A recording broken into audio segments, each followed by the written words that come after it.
صبح بخیر ناظرین، میں خدا کا خادم پاسٹر آصف ایم صادق آج کی خوبصورت صبح خدا کے زندہ کلام میں سے پر امید پیغام لے کر آپ کی خدمت میں حاضر ہوں۔ آئیے خدا کے زندہ کلام میں سے آج صبح اپنی رہنمائی کے لیے دیکھیں تیموتھیوس کے نام پولس رسول کا دوسرا خط اور اس کے پہلے باب کی 7ویں آیت۔ خدا ان کے کلام میں یہ مرکوم ہے، کیونکہ خدا نے ہمیں دہشت کی روح نہیں بلکہ قدرت اور محبت اور تربیت کی روح دی ہے۔ محض مسیحی کہلانا کامل ہونے کی ضمانت نہیں ہے، بلکہ مسیح کے وسیلے خدا کے جلال میں بحال ہونا۔ مسیحی صدیوں سے رد کیے جاتے رہے، اذیت، دکھ، تکلیف، حتیٰ کہ نفرت اور موت کا شکار رہے، اور یوں وہ دنیا کے کونے کونے میں بکھرتے گئے، لیکن اس کے باوجود خدا کا پاک روح انہیں تقویت دیتا رہا۔ یہ ایک گہرا مکاشفہ ہے،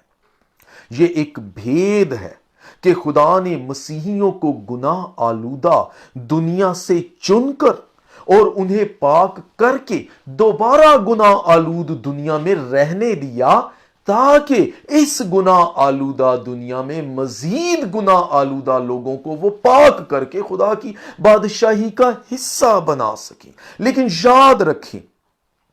کہ اس بات کے لیے ہم سب کو اپنی زندگی میں ایمان پر قائم رہنے اور الہی قوت کی ضرورت ہے۔ یہ حقیقی قوت ہم اپنی صلاحیتوں سے نہیں بلکہ مسیح پر بھروسہ کرنے سے حاصل کر سکتے ہیں، جو یہ وعدہ کرتا ہے کرنتھیوں کے دوسرے خط کے اندر اس کے 12 باب کی 9ویں آیت میں کہ میرا فضل تیرے لیے کافی ہے۔ اس کا فضل ہمیں کمزوریوں میں زور اور ناتوانی میں توانائی فراہم کرنے کے لیے کافی ہے، لیکن اس کے ساتھ ساتھ ہمیں خدا کے روح کے تابع ہو کر درست فیصلوں، منظم ذہن اور تربیت کی ضرورت بھی ہے، اور ایسی تربیت نہ تو جسمانی کوششوں سے ممکن ہے اور نہ کسی دنیاوی اسکول، مکتب یا تربیت گاہ سے حاصل ہو سکتی ہے۔ یہ صرف خدا کے پاک روح سے ممکن ہے، جو مسیح پر ایمان لانے کے وسیلے ایماندار کو انعام کی صورت میں ملتا ہے۔ عزیزو، اب فیصلہ آپ پر منحصر ہے کہ آج کے اس خوبصورت دن کو آپ گناہ آلودہ دنیا میں رہتے ہوئے ان کی رنگ رلیوں میں کھو کر ضائع کر دیتے ہیں،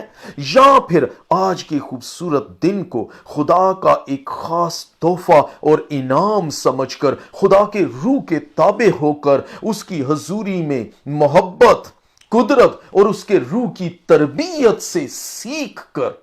اس کے کلام پر بھروسہ کرنا سیکھتے اور یوں اپنی زندگی میں ایک نئے خوبصورت دن کا آغاز کرتے ہیں۔ فیصلہ آپ کا ہے۔